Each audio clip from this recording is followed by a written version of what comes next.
દોડા ફેદવાની જરૂર નહીં, કોઈ વસ્તુ પૂછવાની જરૂર નહીં, કશું જ કરવાની જરૂર નહીં. તમને કશું જ ના આવડે, તમે રામ નામ આલ્યું છે. ને હજુ કહું, રોજ કહીશ ને હજુ કહું, એની પર વિશ્વાસ કરી અને મુખે રામનું નામ જપ કરવાનું ચાલુ કરી દો.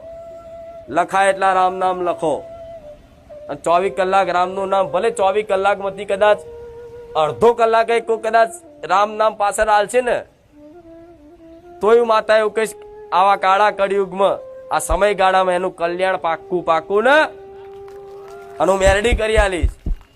રામના નામના ભરોસે એના બળથી તમે કશું જ ના કરી શકો. કોઈ તપસ્યા ના કરી શકો, કોઈ દાન ના કરી શકો, કોઈ સેવા ના કરી શકો તો કઈ નહીં. આમાં પૈસા જતા નહીં. રામનું નામ જપ કરવા પૈસા જાય છે, સમય નહીં જતો. હેરતા ચાલતા બોલાય, વાસણ ઘસતા ઘસતા બોલો, કચરું પોતા કરતા બોલો, જમવાનું બનાવતા જપો, નોકરી ધંધો કરતા જપો, બાઇક ચલાવતા રામ રામ કરો, ગાડી ચલાવતા રામ રામ કરો, ચાલુ રિક્ષામાં રામ રામ કરો.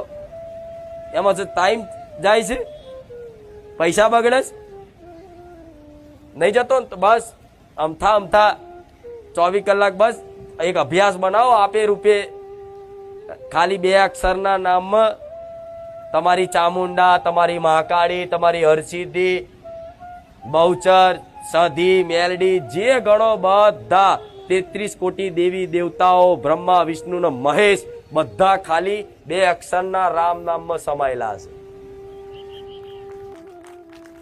2 અક્ષરના રામ નામમાં સમાયેલા છે. 2 અક્ષરનું ભલે નાનું નામ લાગતું પણ એ કોઈ સામાન્ય વસ્તુનું નામ નથી.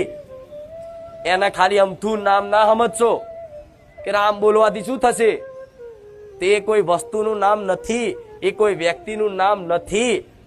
આખા અનંત બ્રહ્માંડનું સર્જન કરતા પાલનહાર વિષ્ણુ ભગવાન, પરમ પિતા પરમેશ્વર, જેનાથી અનંત બ્રહ્માંડો ઉત્પન્ન થયા, એ મારા ભગવાનનું નામ છે રામ. હવે સામાન્ય હોય, રામ નામથી પથરા તરી ગયા, રામ નામથી અહિલ્યા નો ઉદ્ધાર થઈ ગયો, રામ નામથી સબરીનો બેડો પાર થઈ ગયો, રામ નામથી કોનું કલ્યાણ નહીં થયું. આ મારી ગાદી જોઈ લો, રામ નામથી જ છે. પણ હું માતા એવું કહીશ, દીવાબત્તીથી તે વિશેષ ફળ ખાલી રામનું નામ આલી શકે છે. ઘોડા વિશ્વાસ રાખો, વિશ્વાસ.